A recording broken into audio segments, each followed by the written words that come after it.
In 1994, little Maya Vance walked into her backyard to find a ball. She never walked back out. For 30 years, the case was stone cold, a suburban ghost story that shattered a town and broke a father's soul. But yesterday, a construction crew digging 3 miles away found a rusted lunchbox buried in the mud. Inside wasn't a sandwich. It was a note written in Maya's handwriting, dated 3 days after she supposedly vanished. If Maya wasn't taken by a stranger, who was she hiding with? And more importantly, why did the note say, "Daddy, don't look for me"? Detective Leo Miller didn't believe in ghosts, but he did believe in the way the soil preserves secrets. When the call came from the construction site on 4th Street, he expected old pipes or perhaps a lost time capsule. Instead, he found a blue metal lunchbox, its Little Mermaid sticker still peeling off the rusted lid. The lock was jammed, but the weight told him something was shifting inside. He moved to his squad car, the air thick with the scent of wet earth and impending storm. His partner shouted something, but Leo was already focused on the edge of a piece of paper sticking out from the seal. It was a fragment of a yellow legal pad, the kind Maya's father used to keep in his home office. He knew that the moment he opened this box, 30 years of peace in this town would end forever. Leo took his pocket knife and slid it under the latch. He hesitated, realizing that whatever lay inside would either bring a killer to justice or destroy the only family Maya had left. He pressed down, the metal groaning as the lid finally gave way. Leo stared into the box, his face turning an ashen gray. He didn't see bones. He saw a photograph that shouldn't exist. The photograph was crisp, protected by a plastic sleeve inside the lunchbox. It showed Maya, not as a 7-year-old, but as a teenager, standing in front of a landmark that hadn't been built until 5 years after her disappearance. The implications sent a chill down Leo's spine that no heater could thaw. If Maya had lived long enough to grow up, the entire abduction theory was a lie, designed to cover up something much darker. Leo drove to the Vance residence, the old Victorian house looking like a tomb in the twilight. Thomas Vance, Maya's father, was a shell of a man who spent his days staring at the garden where his daughter was last seen. As Leo walked up the porch, he noticed the curtains twitch in the upstairs window. Someone was watching, but Thomas lived alone. He knocked on the door, his hand trembling slightly against the wood. Thomas opened it, his eyes bloodshot, smelling of old gin and regret. Leo held up the plastic bag containing the teenager's photo. Thomas didn't scream or cry. He simply leaned in and whispered something that made Leo's blood turn to ice. Thomas looked at the photo of his grown daughter and said, "So she finally decided to come home for the rest of us." Leo pushed his way into the house, the silence of the hallway feeling heavy and suffocating. Thomas led him toward the kitchen, but his eyes kept darting toward the basement door, which was secured with 3 brand-new deadbolts. The father's grief suddenly felt less like sadness and more like a carefully constructed mask. Leo realized he was no longer in the home of a victim, but in the lair of a gatekeeper. The floorboards creaked under Leo's boots as he approached the locked door. He asked Thomas for the key, but the old man just sat at the kitchen table, staring at his hands. Every second of silence added a new layer to the mystery of where Maya had really been. Leo pulled his service weapon, a decision that felt both necessary and terrifying.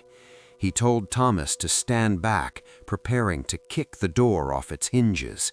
He took a breath, swung his leg, and the wood splintered with a deafening crack. As the door swung open, Leo didn't find a cellar. He found a fully furnished bedroom, and the bed was still warm. The room was a time capsule of the mid-2000s, filled with posters and books that Maya could only have owned if she had been raised in total isolation. On the nightstand sat a diary, its pages filled with a frantic, looping script.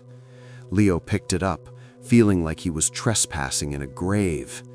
The first entry was dated 1994, the night of the disappearance. The entries described a game of shadows that Maya played with her father to stay safe from the man outside. But as Leo read further, the tone shifted from a child's game to a prisoner's plea. Maya wasn't being protected. She was being hidden from a world she was told was on fire.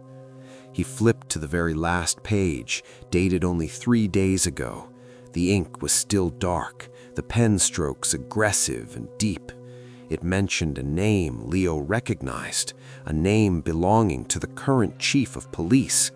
He realized that the conspiracy to keep Maya hidden didn't stop at the front door of this house. The final sentence of the diary read, "If the chief finds out I'm leaving, he'll do to me what he did to Mommy." Leo stared at the warm bed, his mind racing to reconcile the image of a missing child with the reality of a woman who had lived in the shadows of this basement for decades. On the small dresser sat a framed photo of Maya's mother, Sarah, who had allegedly died of a broken heart 2 years after Maya's disappearance. But the date on the back of the photo was handwritten in fresh ink. Mommy's last day, October 12, 1996. Leo remembered the official report. Sarah Vance had died in a hospital in the city, miles away from this house. Yet as he pulled back the rug under the bed, he found a trap door that didn't lead to a crawl space. It led to a narrow, reinforced concrete shaft that smelled of lime and stagnant air. The walls were covered in tally marks, grouped by the hundreds. He realized Sarah hadn't died in a hospital. She had been the first prisoner of this subterranean tomb. Thomas was standing at the top of the stairs now, his shadow stretching long and jagged across the floorboards. Leo reached for the latch of the trap door, wondering if the broken heart was actually a burial site. Leo swung the trapdoor open and shone his light down, revealing not a body, but a second, smaller diary with a name embossed on the cover, Chief Silas Miller. The name on the diary hit Leo like a physical blow. Silas Miller was his own father. The man who had raised him to be a lawman, the hero of the department, was linked to the very basement where a girl had been erased from existence. Leo opened the book, his hands shaking so violently the pages rattled like dry leaves. The entries weren't just notes, they were a ledger of silence. Silas had been receiving payments from Thomas Vance for 30 years to keep the search focused on the neighboring woods. He read about the incident in 1994, where a car accident involving Silas and Sarah Vance had been wiped from the records. The abduction of Maya wasn't a kidnapping, it was a kidnapping of the narrative to hide a homicide. Leo looked up to see Thomas holding an old double-barreled shotgun, his eyes leaking tears of pure exhaustion. Thomas didn't want to kill him. He wanted to be finished with the lie. He gestured toward the phone on the wall, his voice a cracked whisper, telling Leo that Silas was already on his way. The phone rang, the sound jarring in the quiet room. And when Leo answered, his father's voice said, "Put the book down, son, and walk out the front door before I have to make a choice." Leo ignored his father's command, grabbing the diaries and sprinting toward the back exit. The rain had turned into a torrential downpour, turning the backyard, the site of Maya's disappearance, into a swamp of memories. He dove into the dense tree line, the same woods he had played in as a child, now feeling like a labyrinth of betrayal. A flash of lightning illuminated the forest, and for a split second he saw a figure standing by the old creek bed. It wasn't a cop, and it wasn't his father. It was a woman in a tattered yellow raincoat, her face a mirror image of the teenager in the lunchbox photo. Maya. She wasn't just a prisoner who had escaped, she was a witness who had been hunting the hunters. She beckoned him deeper into the brush, her movements fluid and silent, like she had lived among the trees for years. Leo followed, his lungs burning, until they reached a hollowed-out oak tree near the edge of the county line. She turned to him, her eyes wide with a mix of terror and recognition. Maya reached into her pocket and pulled out a badge that belonged to Leo's partner, who had been missing for only 6 hours. The badge was stained with something dark and sticky, and Leo felt the world tilt on its axis. His partner, Marcus, had been the one to call in the lunchbox find at the construction site. If Maya had his badge, it meant the cycle of silence had already claimed another victim. Maya began to speak, her voice a rasping sound from years of forced quiet, telling Leo that Marcus hadn't found the box by accident. Marcus had been digging for the truth because he had found the same ledger Leo was holding. They were all pieces of a puzzle designed by Silas Miller to ensure that the Vance secret stayed buried with the people who discovered it. Maya explained that she hadn't been hiding from the world. She had been waiting for someone she could finally trust with the recording. She pointed toward a small digital recorder tucked into the hollow of the tree.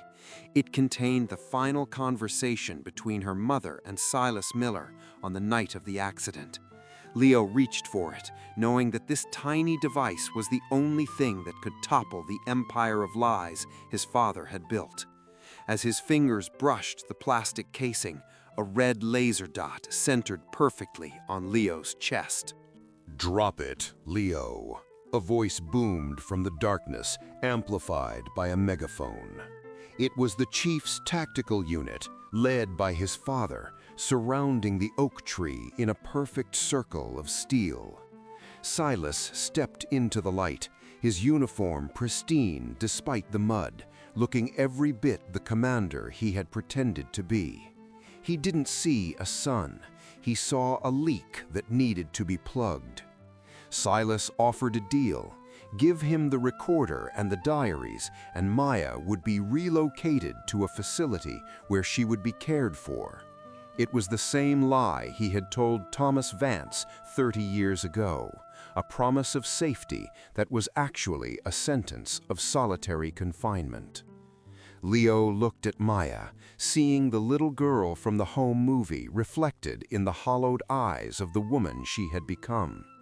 He had two options: hand over the evidence and live a comfortable life of corruption, or run into the line of fire and hope the truth was faster than a bullet. He looked at his father, then at the recorder, and made his decision. He didn't reach for his gun, he reached for the upload button on his tactical radio, which was synced to the precinct's public server. Leo pressed the button and screamed into the mic, but instead of the recording playing, the radio emitted a high-pitched, agonizing screech, the sound of a remote frequency jammer. The high-pitched screech of the jammer tore through the woods, a digital wall standing between the truth and the world. Silas Miller smiled, a cold, predatory expression that finally stripped away the mask of the loving father. He knew he had won, or so he thought. Leo didn't drop the recorder. He looked at Maya and whispered a single word: "Run." As Maya vanished into the darkness of the ravine, Leo turned and sprinted toward the Oakhaven bridge, the only place where the town's signal boosters were strong enough to bypass a local jammer. The tactical team followed, a swarm of flashlights cutting through the rain like searching eyes. Leo reached the rusted iron railing of the bridge, the black water of the gorge churning 100 feet below. He was cornered, trapped between the man who gave him life and the truth that would end it. Silas stepped onto the bridge, his boots echoing with a metallic hollow thud. He held out his hand, his voice calm, almost soothing, asking Leo to come home and forget what he had seen. Leo looked at the digital recorder, then at the towering silhouette of his father, realizing that the only way to win was to stop playing by his father's rules. He climbed onto the rain-slicked ledge of the railing, the wind threatening to pull him into the abyss. Leo raised the recorder high, not to show his father, but to catch the signal from the cell tower across the valley. The upload-complete light flickered green, a tiny spark of hope in the storm.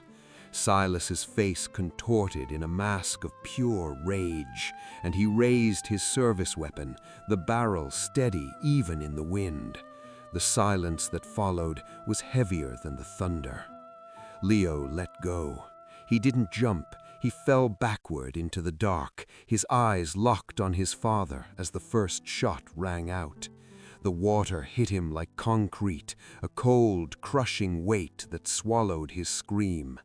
But as the current pulled him under, he saw a flash of light from the top of the bridge, not a muzzle flash, but the blue and red lights of 20 state trooper vehicles. The upload had reached the governor's office. Months later, a diver in the gorge finds a rusted badge pinned to a piece of driftwood. But the name on the badge isn't Leo or Silas. It belongs to someone who was supposed to be dead 30 years ago.